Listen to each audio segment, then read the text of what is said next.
Salam umat Tuhan. Lagu ini sangat memberkati saya secara pribadi,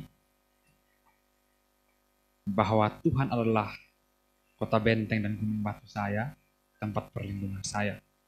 Biarlah lagu ini dapat memberkati kita semua, dapat menguatkan kita semua.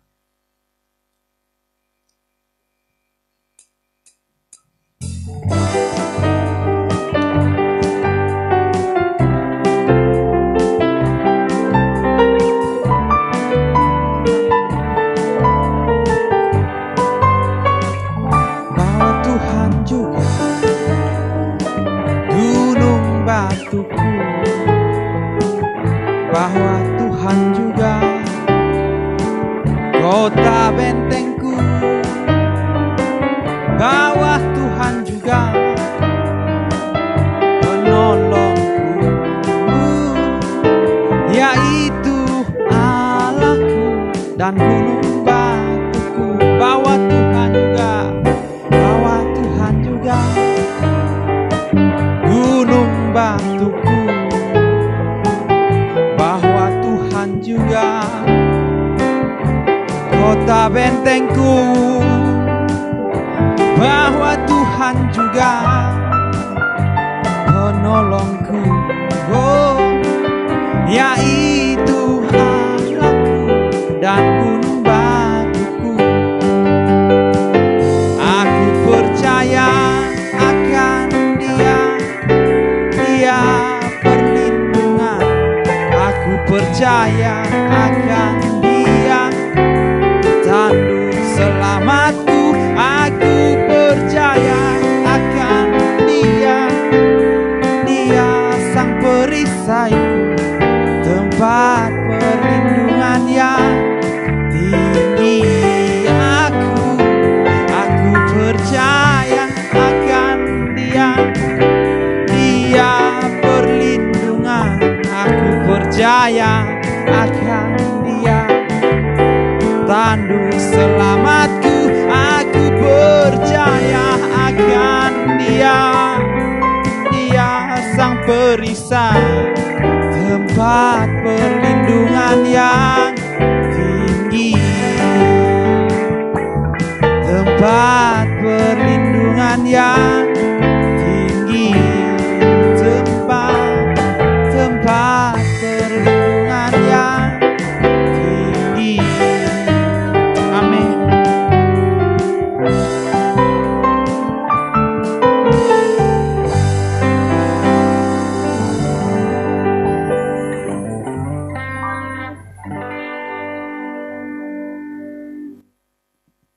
Mari kita persiapkan hati untuk mendengar firman Tuhan dan kita berdoa.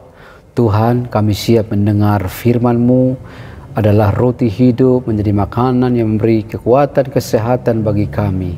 Urapi semua kami di dalam nama Tuhan Yesus. Haleluya, haleluya, amin. Baik, shalom jemaat Tuhan, kita akan mendengar firman Tuhan yang terambil dari kitab Wahyu pasal 3 ayat 7 sampai ayat 10. Saya akan bacakan bagi kita. Dan tuliskanlah kepada malaikat jemaat di Philadelphia, inilah firman dari yang kudus, yang benar, yang memegang kunci Daud.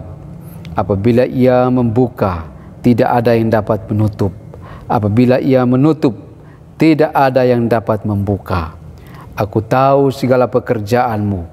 Lihatlah, aku telah membuka pintu bagimu yang tidak dapat ditutup oleh seorang pun. Aku tahu bahwa kekuatanmu tidak seberapa, namun engkau menuruti firmanku dan engkau tidak menyangkal namaku.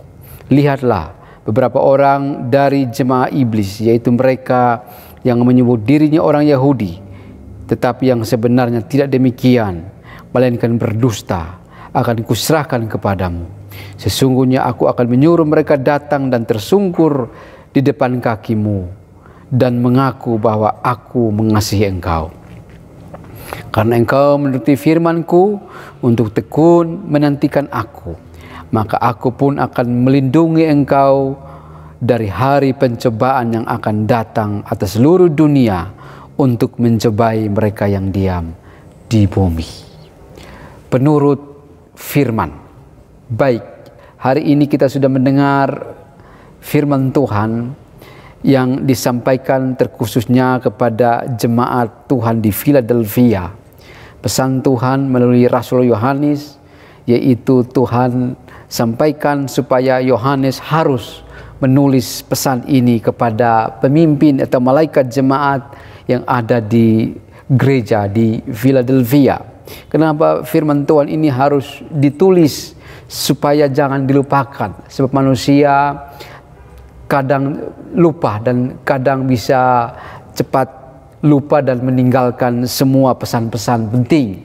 Karena itu Tuhan perintahkan kepada Yohanes untuk semua pesan firman ini dituliskan. Nah, karena firman ini dituliskan, maka tidak gampang dilupakan. Bahkan sampai hari atau detik ini, kita masih bisa membacakan pesan ini karena dituliskan. Nah, ini pesan firman kepada malaikat atau pemimpin jemaat dan juga jemaat di Philadelphia. Dikatakan bahwa inilah firman dari yang kudus, dari yang benar, dan yang memegang kunci Daud. Dan yang memang yang kudus, yang benar, yang memegang kunci Daud hanya Tuhan saja. Tuhan itu yang kudus, Tuhan itu yang benar, dan Tuhan itu adalah pemegang kunci. Karena itu pesan yang disampaikan oleh Rasul Yohanes ini bukan pesan dari pribadi Yohanes, melainkan pesan dari Tuhan yang dititipkan melalui Rasul Yohanes sebagai seorang rasul kepercayaan Tuhan untuk disampaikan kepada pemimpin dan jemaat yang ada di Philadelphia. Di situ ada pesan yang khusus supaya jemaat Philadelphia dikatakan bahwa Dia Tuhan yang memegang kunci Daud. Ini Tuhan mau mengarahkan, Tuhan mau supaya pemimpin jemaat dan jemaat Philadelphia bisa mengingat ini dan mengetahui tentang kehidupan Daud. Biarlah jemaat Philadelphia mau belajar dari kehidupan Daud, bahwa Daud walaupun dia seorang kecil yang sederhana, tetapi Tuhan berkenan mengangkat, melantik dia menjadi raja, pemimpin Israel. Nah, sebab itu Tuhan mau supaya kehidupan Daud menjadi contoh bagi jemaat yang ada di Philadelphia. Jemaat di Philadelphia memang jemaat yang pas-pasan dan sederhana, tetapi ada perhatian spesialis dari Tuhan. Bahkan Tuhan mau menolong mereka, Tuhan mau supaya mereka mempelajari kehidupan dari perjalanan hidup Daud. Memang Daud dia seorang yang kecil, di antara saudara-saudara dia yang paling kecil, bahkan juga waktu dia mau diangkat jadi raja dalam sebuah acara yang diadakan di rumahnya yang dihadiri oleh Samuel, itu pun dia tidak diundang hadir. Hanya saudara-saudaranya yang lain diundang, tapi dia tidak diundang. Jadi rupanya dia seperti kurang mendapat tempat yang khusus atau terhormat di depan keluarganya. Sehingga waktu Samuel ada untuk mau melantik salah satu anak dari Isai, tapi Daud tetap ditinggalkan untuk di padang menjaga kawanan dombanya. Dan akhirnya waktu Samuel mau melantik saudara-saudara Daud menjadi raja, Tuhan berkata bahwa bukan dia. Memang engkau hanya melihat rupanya, tapi Tuhan melihat hati. Akhirnya Samuel tidak bisa melantik saudara-saudara Daud. Dan Samuel heran, kok semua tidak dipilih oleh Tuhan? Dan Samuel bertanya kepada Isai, apakah engkau masih mempunyai seorang anak lagi? Dan dia berkata, masih ada, dia ada di padang. Lantas Samuel memerintahkan untuk memanggil dia yang kecil, dan waktu dia datang, dan akhirnya Tuhan berkata, inilah dia, bangkit dan urapi dia. Dan Tuhan mengurapi dia. Dan sejak saat itu roh Tuhan berlaku atas Daud, sehingga dalam kehidupan Daud selalu ada penyertaan Tuhan. Tuhan menyertai dia dalam tugas-tugas penggembalaan, walaupun ada kesulitan, ada tantangan datang, tetapi Tuhan menyertai dia selalu menang. Tuhan melepaskan dia menang atas cakar singa, atas cakar beruang. Bahkan dalam perjalanan kehidupan selanjutnya Tuhan melepaskan dia dan dia mampu mengalahkan Goliat. Bahkan juga Saul yang memusuhi dia, dan masih banyak musuh-musuh Daud yang membenci dia dan untuk melenyapkan dia. Tetapi Tuhan selalu melindungi, menyertai, dan Tuhan beri kemenangan. Dan kunci kemenangan Daud ini, dia hanya seorang anak yang sederhana, anak gembala, anak desa, anak yang sebenarnya bukan dari keluarga besar, kaya dan terhormat, tetapi Tuhan berkenan kepada dia. Karena itu Tuhan mau supaya jemaat di Philadelphia mengerti bahwa Tuhan yang memegang kunci Daud, maka Tuhan yang beri kemenangan kepada Daud, Tuhan yang berkenan mengangkat Daud menjadi pemimpin, dan Tuhan yang membela, melindungi, dan Tuhan beri selalu kemenangan dan kesuksesan kepada Daud. Karena itu Tuhan mau juga supaya jemaat di Philadelphia bisa mengetahui itu dan mengerti bahwa Daud sukses karena Tuhan, Daud menang karena Tuhan, Daud juga berhasil semua karena Tuhan. Nah, karena itu supaya jemaat di Philadelphia bisa tetap mempercayai Tuhan, bahwa Tuhan juga yang beri kemenangan kepada mereka. Dan Tuhan menjelaskan yang kedua, bahwa apabila Ia membuka, tidak ada yang dapat menutup, dan apabila Ia menutup, tidak ada yang dapat membuka. Maksud di sini Tuhan yang memberi pintu, itu membuka pintu kemenangan bagi mereka, maka mereka pasti akan tetap menang. Kalau Tuhan yang membuka pintu berkat kepada mereka, maka mereka pasti juga menjadi orang-orang atau gereja dan jemaat yang diberkati Tuhan. Sehingga pintu berkat, pintu kemenangan yang Tuhan beri kepada mereka tidak mungkin ditutup oleh siapapun yang paling hebat. Sebab kemenangan, pintu keberkatan itu dari Tuhan juga. Nah, karena itu Tuhan mau supaya jemaat di Philadelphia mereka harus tahu bahwa pintu berkat, pintu kemenangan juga berasal dari Tuhan. Bahkan Tuhan menjelaskan kepada jemaat di Philadelphia bahwa memang Tuhan tahu pekerjaan mereka pekerjaan yang tidak wow dan tidak fantastis, pekerjaan yang biasa-biasa saja, kecil dan sederhana, gereja dan pelayanan mereka. Tetapi Tuhan berkata bahwa Aku telah membuka pintu bagimu yang tidak dapat ditutup oleh seorang pun, dan Aku tahu bahwa kekuatanmu tidak seberapa, namun engkau menuruti firman-Ku dan engkau tidak menyangkal nama-Ku. Jadi walaupun mereka kekuatan jemaat ini atau gereja ini tidak seberapa, kekuatan perekonomian juga pas-pasan, baik itu tenaga juga pas-pasan, fasilitas juga pas-pasan, tetapi herannya Tuhan berkenan untuk membuka pintu kemenangan bagi mereka, sehingga mereka nanti akan mengalami kemenangan-kemenangan seperti yang dialami oleh Daud, karena Tuhan juga beri kemenangan kepada Daud. Nah, ini kira-kira apa yang membuat Tuhan membuka pintu kemenangan bagi mereka? Lihat, pintu kemenangan yang Tuhan beri kepada mereka ini, itu berada dalam ayat 9. Dikatakan bahwa ada orang-orang yang disebut jemaat iblis, orang-orang yang beringas, orang-orang yang buas, orang-orang yang jahat, orang-orang yang rusak, tapi mereka datang menyerahkan diri kepada gereja yang ada di Philadelphia. Bahkan mereka mengakui bahwa Tuhan menyertai gereja yang ada di Philadelphia. Mereka mengalami, mereka lihat bahwa Tuhan menyertai, Tuhan melindungi gereja itu. Dan akhirnya mereka yang jahat ini datang menyerahkan diri kepada Tuhan. Dan itulah pintu kemenangan yang diberikan oleh Tuhan kepada jemaat di Philadelphia. Mereka menjadi pemenang, mereka bisa menang atas orang-orang jahat ini bagi Tuhan. Dan dikatakan, kenapa sampai Tuhan berkenan membuka pintu kemenangan kepada mereka? Di situ karena dikatakan bahwa engkau menuruti firman-Ku dan engkau tidak menyangkal nama-Ku. Kelebihan dari jemaat Philadelphia, mereka adalah penurut atau orang-orang gereja yang taat kepada firman Tuhan.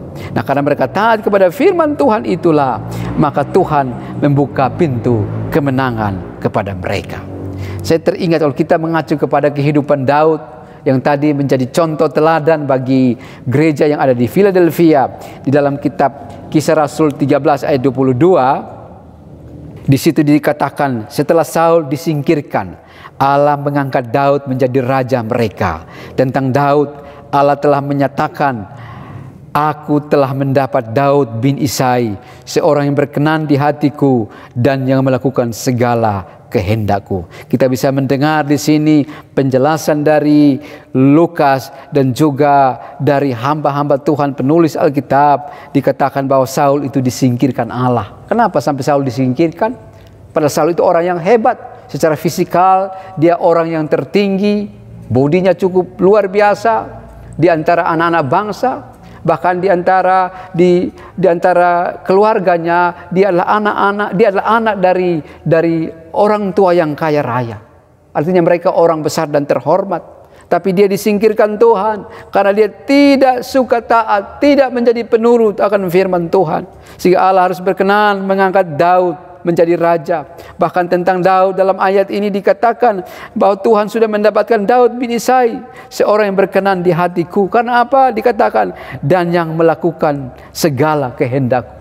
Itulah yang membuat Tuhan tertarik dengan Daud, bahwa Daud adalah orang yang suka melakukan segala kehendak, atau Daud orang yang patuh taat pada firman. Makanya Tuhan berkenan mengangkat dia. Walaupun dia kecil, walaupun dia orang desa, orang yang pas-pasan, tapi Tuhan mengangkat dia karena Tuhan melihat bahwa dia memiliki hati hidup yang taat dan suka menurut akan firman Tuhan. Nah, karena itu jemaat di Philadelphia juga mau diyakinkan Tuhan. Philadelphia yang kecil seperti Daud yang kecil, Philadelphia yang pas-pasan seperti Daud yang pas-pasan. Tapi kalau memiliki sifat hidup yang taat patuh kepada firman, maka Tuhan akan membuka pintu kemenangan bagi mereka, bagi jemaat itu. Nah, karena itu biar Philadelphia mereka bisa ngerti ini, bahwa Tuhan beri kemenangan kepada mereka karena mereka patuh kepada firman Tuhan. Dan kita bisa lihat Tuhan meyakinkan bahwa kemenangan itu dari Tuhan. Tuhan yang buka pintu kemenangan, pintu keberkatan, dan itu tidak bisa ditutupi oleh siapapun. Dan akhirnya Philadelphia mereka bukan hanya menang, tapi seperti kitab Roma pasal 8 ayat 37, mereka lebih dari pemenang. Bahkan kita lihat Tuhan memuji mereka, Tuhan beri kemenangan karena ada tertulis dalam ayat 8 dan juga dalam ayat 10 dari Wahyu pasal 3 itu, bahwa karena mereka menuruti firman Tuhan, karena mereka taat kepada firman Tuhan, maka Tuhan memberi kemenangan kepada mereka. Bahkan Tuhan melindungi mereka dari pencobaan yang menimpa seisi dunia. Baik, sebab itu ini sebuah pelajaran bagi kita jemaat Tuhan, bahwa apabila kita seperti Philadelphia, kita seperti Daud yang taat patuh kepada Tuhan, maka Tuhan akan berkenan membuka pintu-pintu kemenangan kehidupan bagi kita. Sehingga dalam kehidupan kita selalu ada kemenangan demi kemenangan, kemenangan demi kemenangan dalam menghadapi setiap persoalan. Dan bukan hanya itu saja, tetapi Tuhan akan berikan perlindungan kepada kita sehingga kita ada dalam perlindungannya Tuhan. Baik, karena itu jemaat Tuhan, biarlah kita menjadi orang-orang yang taat pada firman, menjadi penurut firman Tuhan. Inilah pesan firman. Tuhan Yesus memberkati. Mari kita berdoa. Ya Tuhan Yesus, terima kasih renungan firman-Mu. Tuhan, ajar kami untuk menjadi orang-orang yang menuruti firman, orang-orang yang taat firman, sehingga Tuhan selalu membuka bagi kami pintu-pintu kemenangan, pintu-pintu keberkatan, bahkan perlindungan Tuhan yang ekstra, yang khusus datang kepada kami. Kami doakan untuk jemaat Tuhan, mereka dalam kesusahan, mereka dalam persoalan, dalam masalah, biar Tuhan menyertai mereka. Dan Tuhan berikan kepada mereka hidup, hati yang taat akan firman, sehingga dalam segala aspek hidup mereka, mereka taat firman. Dan Tuhan terus menjamin dengan kemenangan, keberkatan, dan juga perlindungan. Ini doa kami. Di dalam nama Tuhan Yesus kami sudah berdoa. Haleluya. Amin. Shalom. Tuhan Yesus memberkati.